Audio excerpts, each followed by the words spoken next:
Hello, I'm Rachael, teacher, healer, author, and modern mystic. Thank you for joining me this evening. So this evening, I am bringing you my normal Friday night live, and I am also bringing you a talk about Reiki as part of it. So this evening, if you've got any questions about Reiki, about healing in general, please let me know as we go along. I would also really like to hear about how Reiki's helped your spiritual journey. And this is where I'm approaching it from, is Reiki and the spiritual journey. So I'm going to do a bit of an intro to Reiki, talk a little bit about it, and then talk about how it influences and sort of projects your spiritual journey and sort of pushes it up onto the next level, and how the 3 layers of Reiki work, and how each of those push you on in different ways. So Reiki is a healing modality which was created by somebody called Mikao Usui, who was a Tibetan monk, who was a Japanese person. He was in Tibet and he was studying the sutras. And as you know, there were lots of sutras, and he was studying those, and he'd come across some healing methods which he was interested in. He'd learnt the original Sanskrit, and he unlocked via a 21-day meditation, which is very traditional in Tibetan monastic culture.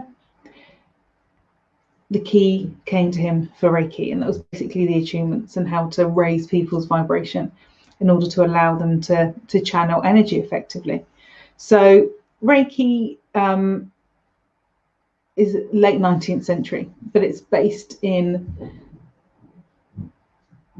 workings which are a couple of thousand, probably more, years old. So that's the basis of Reiki. Hands-on healing in Japan is very traditional. It has always been very traditional. So it was accepted quite readily within Japan, and then kind of moved its way via Hawaii across to the States and across to the world today. So it's kind of come full circle. It is one very popular form of hands-on healing, and the reason why healing works is because on a subatomic level, we are all energy. This is a matrix that you're looking at. Everything is made out of energy, which vibrates at a certain resonance, and that vibration makes everything feel hard or soft, and colors are reflected back at us, which make us view it with color. So if something, vibrates, and makes the table hard, for example, or my sofa soft, or, a pillow or my cushion really soft, then that's how it works. We're also made out of water. So, we're made out of energy, we're made out of water. We're pretty good at channeling energy. And energy resonates and vibrates at certain frequencies. And you can go away and you can look up somewhere online the frequencies that cells vibrate at, and what a healthy cell should vibrate at. And all of the different cells in your body which do different jobs, they all resonate at slightly different frequencies. And the idea with Reiki is that you're channeling the energy and you're resetting somebody's vibration back to where it should be. For a whole host of reasons, we're really good at throwing that energy back off whack afterwards. And it mostly comes down to mindset and emotion, which then affects the physical vibration of the cell. And over a certain amount of time, that physical vibration of the cell, unfortunately, turns into physical illness. And that's how it comes back through. The more we can work on our mindset, the more our emotions don't get upset, the less physical stress that we hold. And I don't need to obviously let you guys know and remind you that, the stress, which I always tend to hold mine up here, physically affects our muscles, physically affects and makes everything tight and restricted, and all of that sort of stuff. And I'm sure you guys have all got your own particular places where you've got your knots on your body. Stress also causes massive hormonal issues as well. So if you're somebody who's had any sort of a hormonal issue, then your stress is going to play a factor in that as well.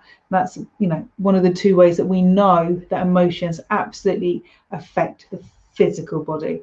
And science is basically proving what we've known for thousands and thousands of years. So well done, science. But it is basically proving. What's really interesting about Reiki is that it works with you as a channel. So, for example, I'm going to heal slightly differently to somebody else. And that's perfect, because that's absolutely what you should be doing. You should be putting your own flavor, your own spin, your own whatever on the healing that you're giving. And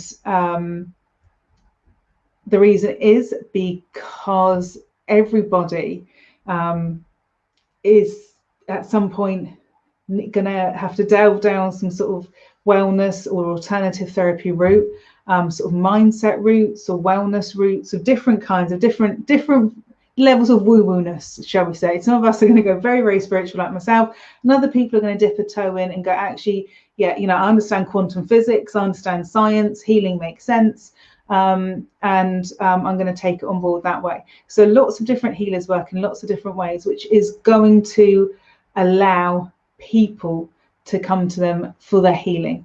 And we all know that our own personal healing journeys as healers is going to draw in certain people to us. There's going to be certain people who are good at helping and we're used to helping. There's going to be parts of our own journey where other people come in and they've had similar experiences, they're at a different point of the same journey as you, and you're able to give them practical advice and help. That practical advice, that practical help is really, really important, because that's how we help affect the mindset. You and I both know that Mickey Awasui would not have sat there in silence after he'd done a treatment. He would have sat down and chatted to somebody. If any of you have had Reiki yourselves, you're going to know that things come up. You're going to cry for no reason, or you're going to cry for an absolute reason. Memories come up, or thoughts come up. Why am I thinking that? Why am I feeling angry all of a sudden? And talking through those emotions, letting go of some old memories, which is exactly what the healing does. So you can use Reiki to systematically go through things. And I personally work with Reiki in a very targeted way with hypnotherapy. And the two of those things together mean that I go into certain memories, into certain mindsets, into certain points along your own personal healing journey, and so your own personal life journey. And we look at healing those. And we look at doing it quite far back. So it's something where it might take a few months for that new seed to set in, and we nurture that and grow that and bring that forward. So, Reiki is really, really effective at releasing and letting go of emotions, and we can use it around mindsets as well. What most of us will probably find is that if you've somebody who's had regular Reiki, and please let me know if you are somebody who's had regular Reiki and maybe found this yourself, that things will automatically trip across your path where you realize that a certain mindset has been affecting your behavior. Or why am I getting myself so stressed about that? Is that really that important in the greater scheme of things? Oh my God, that's that event in my past, that event in my childhood, or that tragedy in my life a few years ago is currently affecting the way that I currently deal with stuff, and it's making my life a lot more stressful as a result. And those things just so happen to come out. It might be something to do with your physical eating, your diet, and you're like, oh my God, that affects that. I need to cut that out. You have a random conversation with somebody. So Reiki works by putting you on your path. And if you are somebody who is spiritual and you might go for Reiki yourself, a lot of people will go through the Reiki initiations, Reiki 1, Reiki 2, and Reiki 3, in order to propel and to push forward their own spiritual journey, because our spiritual journeys and our healing journeys are absolutely intrinsically linked. They are the same journey. Those moments of self-exploration, self-illumination, and understanding, that's what helps us heal. And that's what our spiritual journey is. Both of those things are exactly the same. And when many people find that modern day medicine and the GP isn't helping them in the way that they need, that they're using painkillers in order to manage the condition rather than actually solving the condition itself, many people turn to alternatives because their physical health is suffering. And what they actually find is that by turning to something alternative, they head down this route of self-exploration and self-understanding. Many of us think that when we think about spirituality, that we're actually thinking about up. We're thinking about looking up into spirit, up in the sky. A very good song. Going up to the spirit in the sky. But that's not our current life. When you think about that song, going up to the spirit in the sky, that's to do with us passing. It's not to do with our physical life. And our soul on this physical life is within. Understanding that each of us are an aspect of the divine and an aspect of the universe. And understanding and appreciating that Godhead within means that we must turn inwards, and we must look inwards and take apart ourselves in order to understand our place within the universe and understand our own selves and our own power for change and our own power for manifestation. That's all healing is. Healing is manifesting wellness. And there are lots of different things that you can manifest in your life, whether it's a joyous existence, whether it's wellness, however that joyous existence looks to you, a partner, family, all of those things we can absolutely manifest in our lives. And that's something that Reiki does. And I had a very regular client who would come to me once a month. She was very much on her spiritual journey, but she wanted the Reiki sessions to propel her spiritual journey. She wasn't necessarily looking for physical health or emotional health. Those are both things that she'd kind of got a grip on and kind of got a handle on it and understood. The next level for her was to understand her spiritual journey, and using those sessions for us to dissect and take apart her sort of inward journey, her mindset, and where that was leading her to on her spiritual pathway. So Reiki, when you're receiving the treatments, absolutely helps work with your spiritual journey as you understand yourself in order to understand your health. As I said, if you're somebody who gives Reiki and who's going through the Reiki attunements of varying forms, 1, 2, and 3, from beginner through to mastering, they really do work with your own energy, and you are the channel. You are the straw through which the universe decides to, you're sucking down all that amazing energy and then giving it out to other people. So it depends on, are you a stripy straw? Are you a silicone reusable dishwashable straw? Are you a metal straw? Are you a paper straw? There's all these different types of straw, and you channel that energy and you give it out to other people. When most of us go through our Reiki 1, what I find as a teacher is that most people are kind of new to their spiritual journey, or this is a new avenue for them. The healing side is a new avenue. And what many of them find is that what they're genuinely thinking about on the Reiki 1 is the physical and the emotional healing, the physical and the emotional healing. If you're somebody who has your Reiki 1 initiation and there's nothing really wrong with you physically, what you're going to find is that the Reiki 1 is going to really push your journey on your emotional healing instead. What I found is that Reiki 1 really is physical, emotional. So it's about getting through any physical illness, especially if you've got emotional illness, which is causing physical illness. It might be aches and pains. It may be stress and tension. It might be hormonal imbalances. It's really working on quite a deep level. And what most people then find is that as they decide to go through their Reiki 2, then the Reiki 2 for me is more focused. It will push you onto the next level of your aura. So for those of you who are healers or you're not healers, it makes no difference. There are 4 main layers to your aura, which we use for everyday healing. If you're doing something specialized like the Galilean Reiki, which I do, then you're working on very much on the outer layers, because you're working with blueprints and and all of that sort of stuff, life missions and all of that fun stuff. But when you're working within the first 4 layers, which most of us will do, you've got the physical layer, the emotional layer, the mental layer, and the spiritual layer. And that's where most healing for us on a day-to-day basis occurs. So Reiki 1 very much for me is the physical and emotional layers, working through those.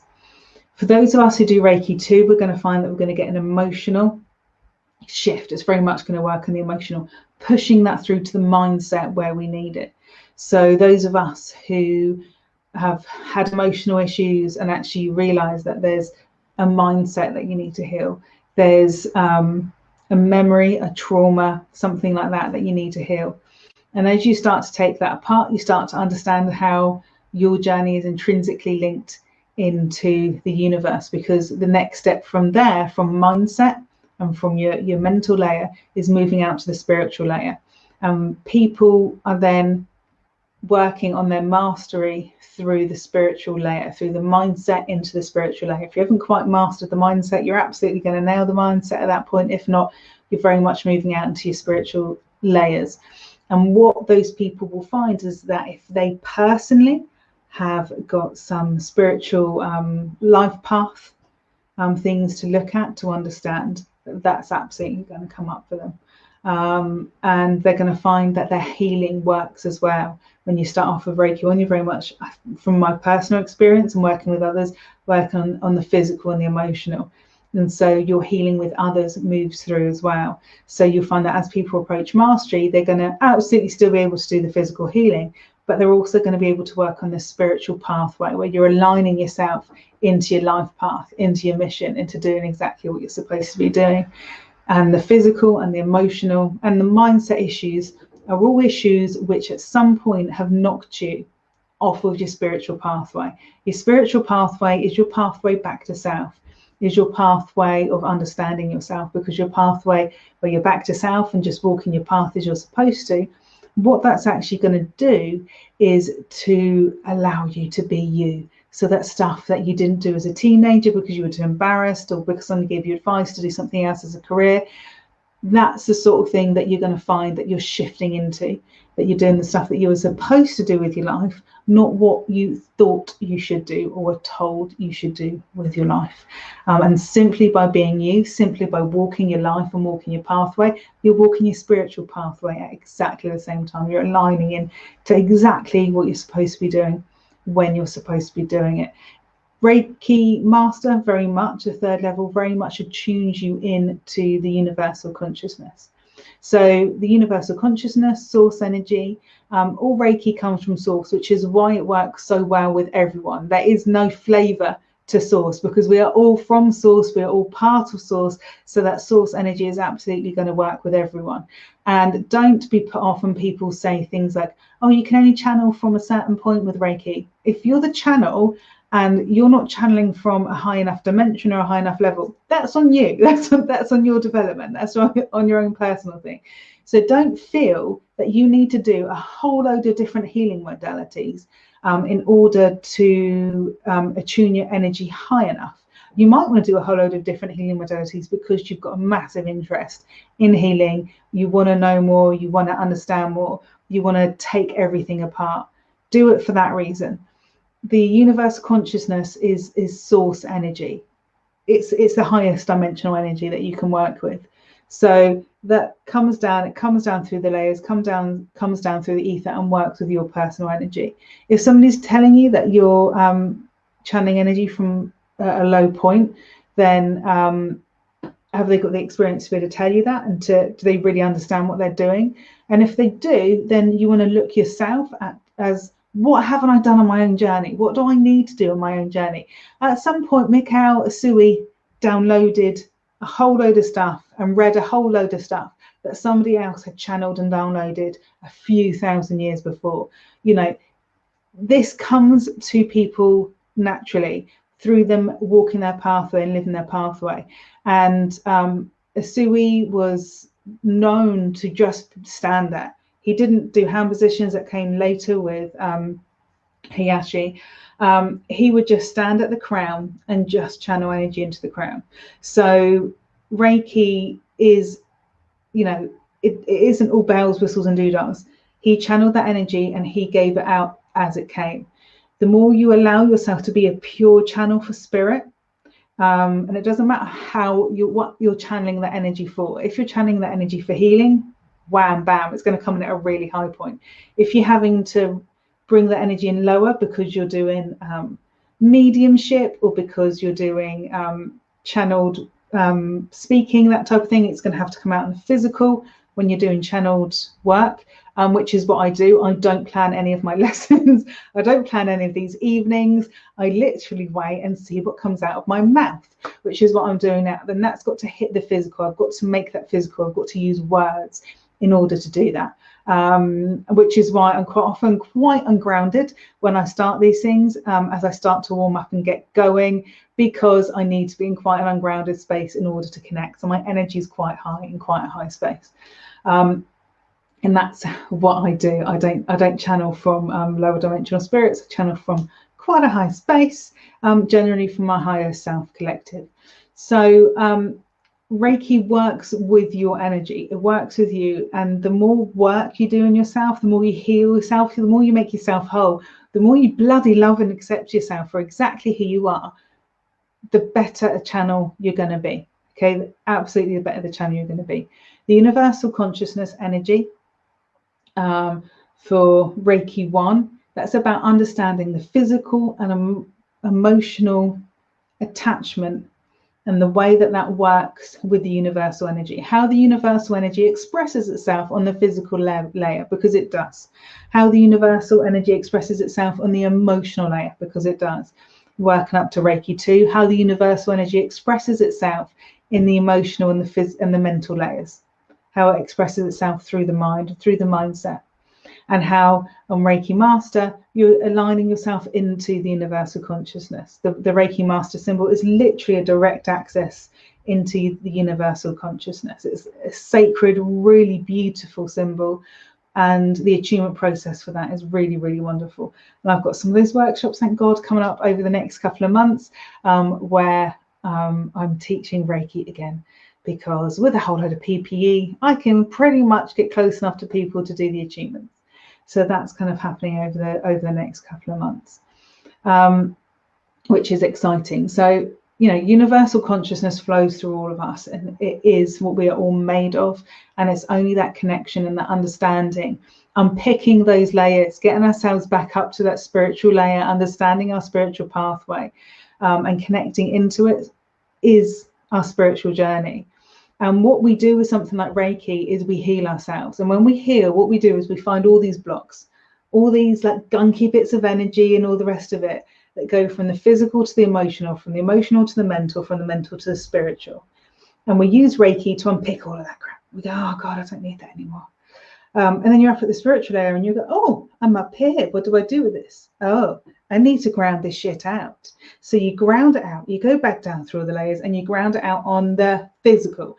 And we know why we ground stuff out on the physical, don't we? Because otherwise no real change is going to happen. If you have got people who are amazing healers, and they've done all their healing and they're up here, they haven't brought it back down and they're not physically grounding out the work that they're doing, that's going to show in our lives. That's going to show because our lives aren't changing. There is no forward momentum. We are maybe stuck in the same circles or the same cycles, having the same root chakra issues, such as relationships or money or, you know, stable home lives. You know, all of those looking in different ways for different people, but each of our own ideas of what money should look like and what stable home life should look like, what friends and families and support network and safety and security should look like. If that isn't physically manifesting in people's lives, then that isn't being grounded out, and that's then the next stage. So you use Reiki to unpick your energy, unpick your energy of this meat sack that you sat in, get nicely tuned in, and then go, right, I'm bringing that back down because I want change. I want change not just for me, but I want change for everybody else around me as well. And we all know that when we go through our own healing journeys, that those around us heal as well. And there'll be two reasons for that. One, our attitude towards them will have changed, our mindset will have changed, and we will have influenced them in some way. The other thing is, we know that our energy partners up. A lot of what we are doing might be ancestral, so it's going to absolutely affect your loved ones around you as it filters up and it filters back down to them. Keys are going to be unlocked for them, moments are going to be unlocked, and they're going to be able to walk forward on that in whichever way they need to. Also, the way that the universe balances itself is through extremes. So if you've got somebody who's an extreme right-wing person, there needs to be an extreme left-wing person in order to balance that. If you've got somebody who is extremely ungrounded, who is sat up in the spiritual layers, up past level 4, floating around, not grounding their stuff out, you need somebody who's unbelievably grounded and has got no spiritual attachment at all to balance those two out. What you find is that when you're up here on this spiritual level and you decide to ground it back in, your counterpart somewhere else in the universe needs to do exactly the same thing. So the more of us that heal and then ground it back out are going to be able to bring balance to counterparts and to other parts of the planet in order to bring balance back to the middle. So whenever we see any extreme within society, the universe has to balance that out in some way. And that's by an opposite. The more you can bring balance within yourself into the medium without sitting on the fence, without being somebody who has no opinion, without being somebody who's apathetic in your actions, then that's exactly what the universe needs us to do. And when I obviously say balanced, I don't mean boring. I mean you accepting yourself for the whole that you are, because the universe works through you. It doesn't work through a whitewashed version of you. So that's basically how starting on your Reiki journey will help you, will help change your life, and will help change your spiritual journey. And I work with plenty of students who decide, actually, I'm going to go through this journey, not because I want to do some actual healing, but because I know this is going to help me spiritually. I know this is going to help me develop, and this is what I need. I don't want to go out and heal other people. I want to do all of this stuff for myself, with that understanding that doing all of this stuff for themselves is absolutely going to help those around them and their counterparts within the universe as well. You think about your higher self collective and how many parts of you there are likely incarnated at the moment, then all of those counterparts also doing the same stuff at the same time. You imagine the amount of change that you're bringing across your soul, which is currently incarnated on the planet. Right, I don't know if it's a problem with StreamYard, but I have had no comments or anything come up for any questions or any bits and pieces like that. So if nobody's got any comments, and I'll give it a couple of minutes just for it to catch up, or questions, then I'll wrap it up in a minute. If you're on catch up and you watch this and you've got a question, ask away, because I love catching up with you guys afterwards. So yeah, Reiki and the universal consciousness, like those two things go hand in hand, and it's a really wonderful, any good teacher will teach it out in a very free-flowing, very accepting, non-formulaic way, so that it works with you and it works with your energy, and it just allows you in with a sort of structure around it. So it's that thing, isn't it? It's the balance. You're not completely left to your own devices wandering through the universe like some just a random piece of chaos bumping into everything that comes along. There's some structure to it. You've got a master to work with, somebody to go and ask questions of, and all of that type of thing. Others within your field as well. I always run Reiki shares, which I think as any master who teaches is absolutely essential that you run your own healing share, so there's a space for your students and for the community to come and to ask questions about their own journey, and it gives you that structure so that you can go off and be your own master. I'm a firm believer that I am still a student. I'm a firm believer that every student is also a master, and they will have something that they teach me every single time that they interact with me, and that's a really, really important thing to bear in mind whenever we're working, is that you can't sit back on your laurels, because you're constantly learning, you're constantly understanding, you're constantly expanding, you're constantly grateful to those who come to you for your own learning experiences. And the moment you kind of step away from those learning experiences and taking that joy from learning is the moment that you need to stop trying to instill joy through learning in other people. You know, those two things go hand in hand. You can't instill joy in learning without having it for yourself. Like attracts like in that respect. Right, I'm going to make a move. If you are interested in learning Reiki, Reiki workshops are back on. There is one space left on each of my workshops coming up. I'm just going to pop up. So I want to say any more times. Here we go.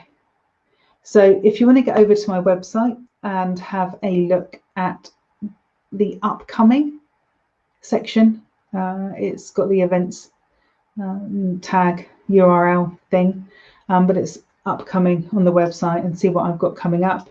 Reiki 1 is your beginners.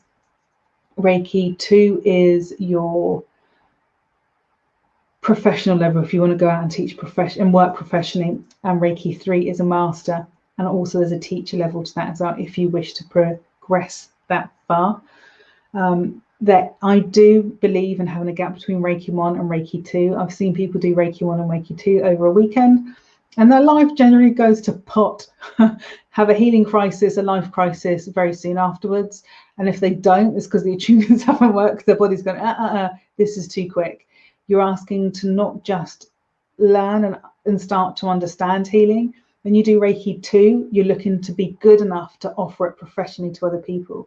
You're looking to start to step into your mastery in your own way from Reiki 2 by leading others on their journey. And that's a big ask. And if you're not in a position to lead others on your journey, then the universe will make you, because you've gone through an initiation, an attunement, a process, a ceremony, and stated loud and clear to the universe that that's what level you need to be at. So it will swiftly move any shit in your life out, which isn't going to allow you to give that to others, okay?